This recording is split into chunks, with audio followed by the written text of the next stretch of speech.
Yo, what is up guys? It is Ricky Templeton back here with another video, and today I got for you today is some recruiting tips for those baseball players trying to reach the next level. Because as a college baseball player myself, the recruiting process was pretty hard for someone like me. It's pretty hard going through an injury, stuff like that, during the main years of you trying to get recruited. It sucked, man, and it was so hard, so hard. So I'm going to give you guys some tips on just to try to make things better, try to make the recruiting process less stressful as possible. And without further ado, let's just get right into the video. Wait, before we start this video guys, YouTube is telling me that over 50% of you guys are not subscribed to my YouTube channel, so please do me a favor. Before this video starts, hit that sub button down below. It would be appreciated. And let's just get on with the video. Peace. So I wrote some tips for you guys, and I got 6 tips for you guys on just recruiting tips for you guys in general to make it to the next level. Got 6 tips for you guys, and number 1, let's just get right into it. Number 1 is always going to be my top thing. It's always don't do anything if you're hurt. Please guys, I am begging you, if you are hurt even the slightest, something tweaks or hurts even the slightest, please do not do anything. Please be at your 110%. Give yourself 110% in these showcases or practices, games, in front of scouts, anything you guys are doing to try to get noticed. Just make sure they're at your 110%, because I did not do that. I did these showcases and everything when I was hurt, and guess what, it ended up hurting me because it obviously got me off those coaches' radars.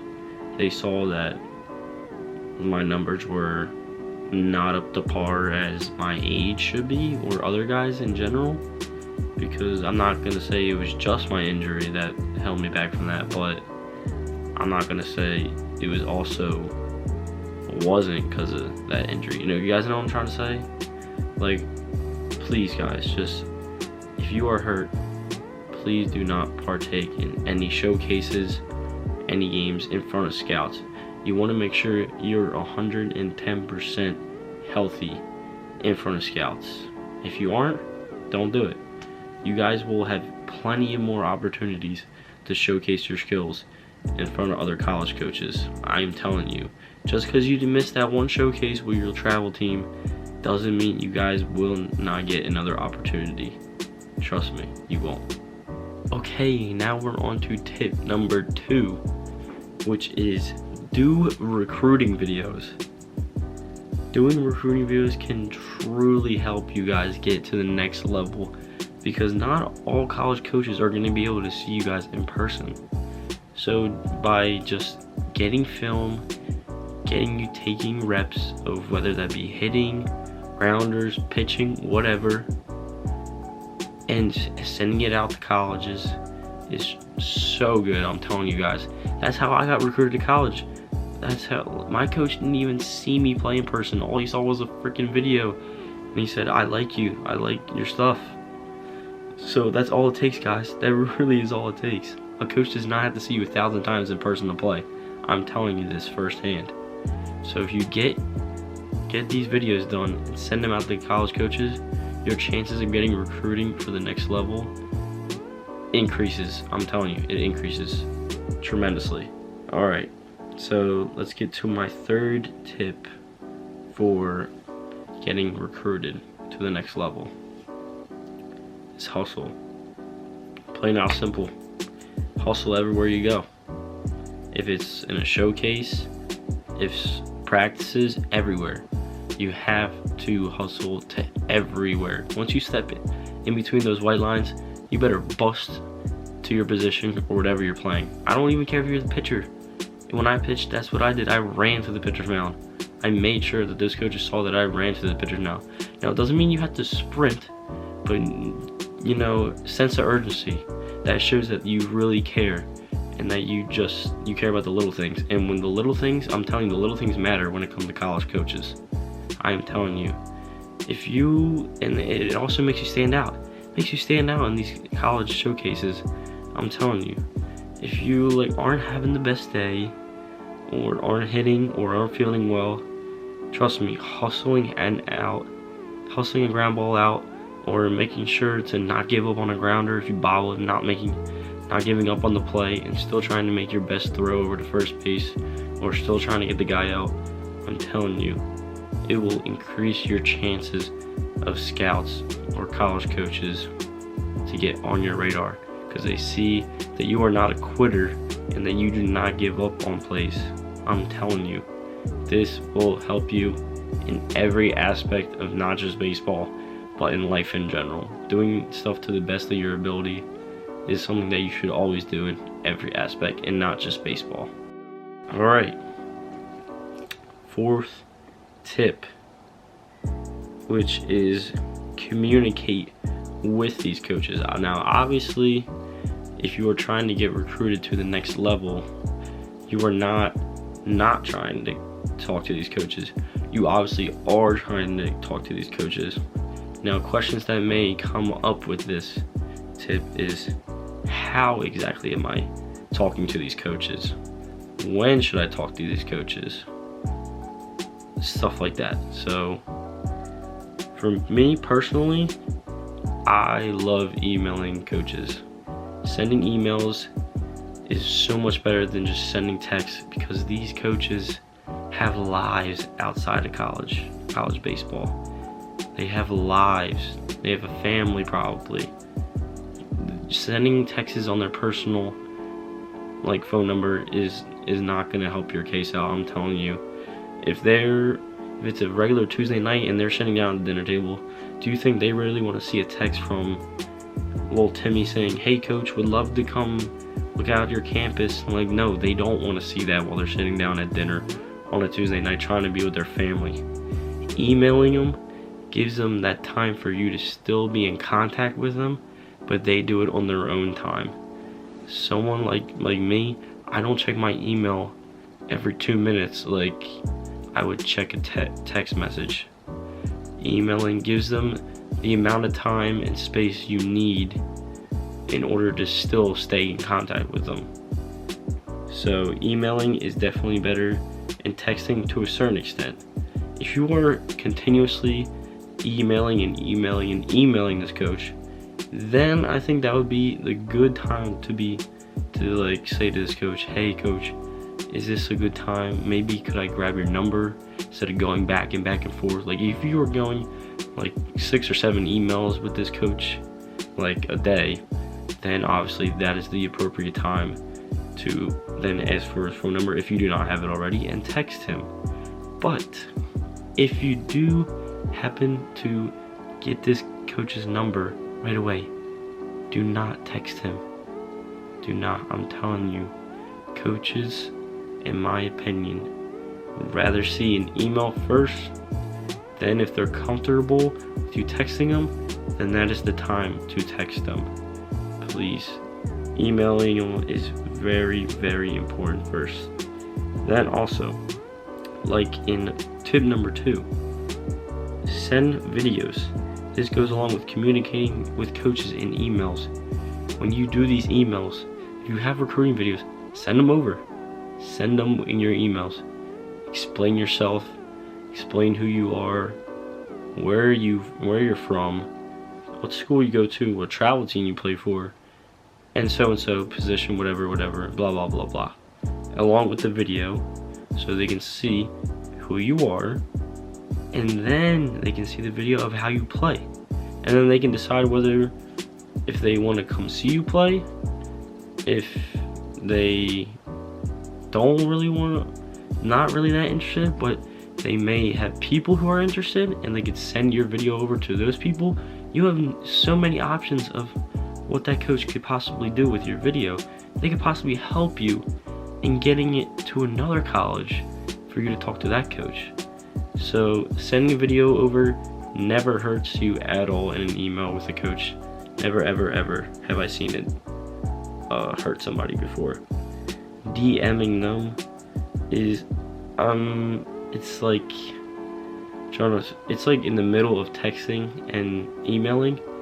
I would not necessarily DM a coach myself unless I knew that they were comfortable with me DMing them, or if they said I should DM them first. Other than that, I really don't recommend you DM them, but like I just said before, if they told you to DM them, or you feel as though they're comfortable with you DMing them, then that is up to you. But personally, communicating with coaches, I really love emailing and then including those videos in there rather than texting or DMing in more circumstances than none. Okay, tip number 5. And this is a really, really important one in my opinion, because I didn't really do a lot with this in the beginning of my recruiting process. No, I don't regret it, but it is something that can really help you guys out, and it really help you stand out to these college coaches.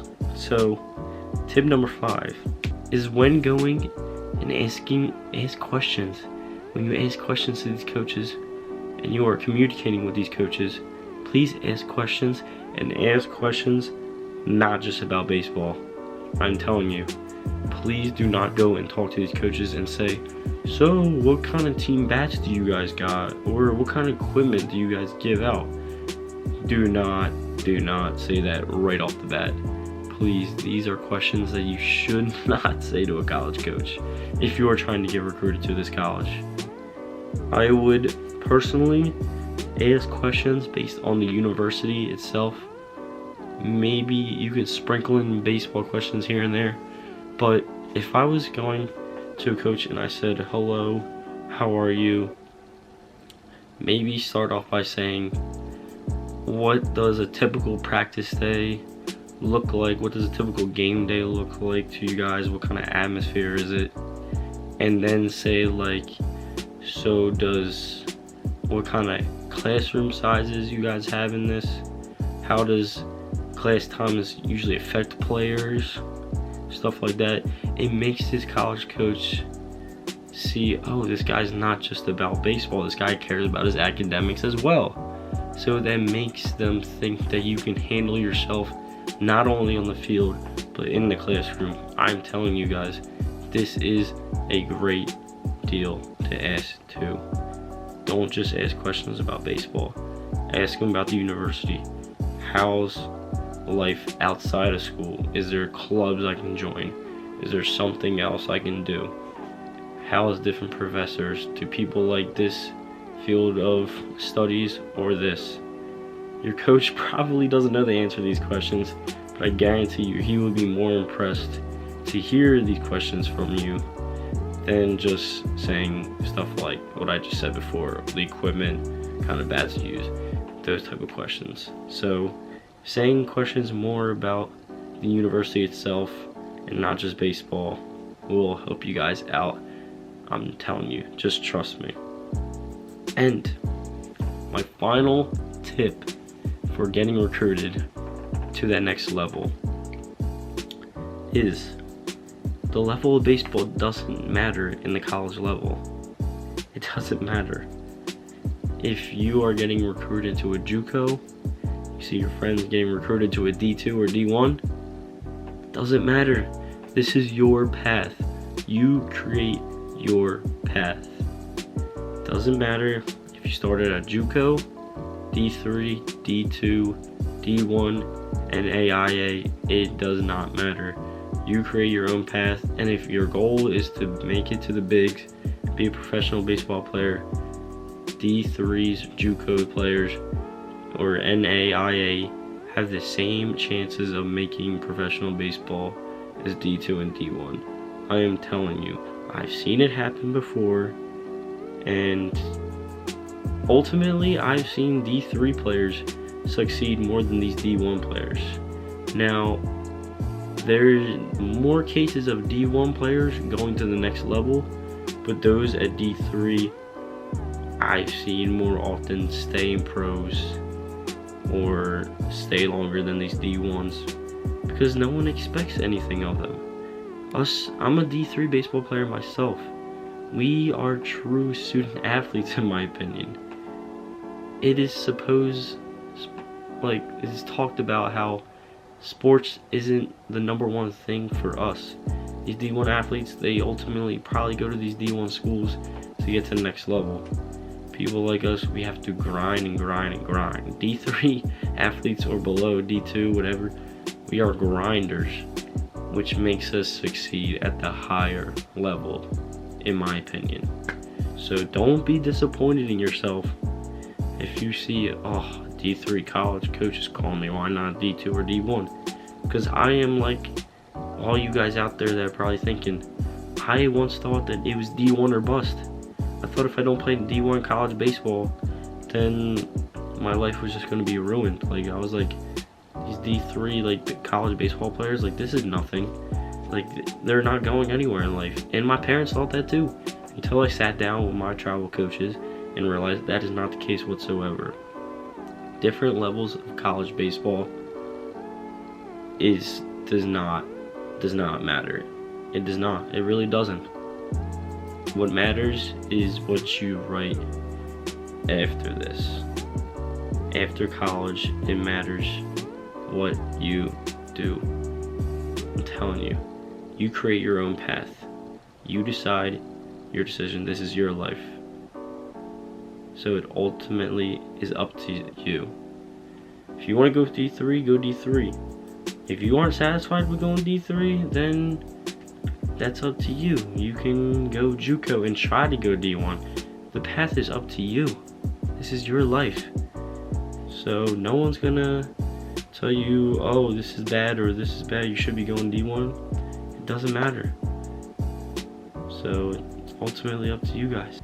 Well, that is a wrap on this video, guys. I had so much fun making this video for you guys, and let me know by giving me a thumbs up if you enjoyed this video, and I'll ultimately share my recruiting process story, because it is somewhat of a rough one, but I feel like it's an exciting story to share. So if you guys want that, let me know down in the comment section. Hit that subscribe button, like this video, share it to your friends, share it to your family, do whatever you want with this video, and I will see you guys next time. Peace out.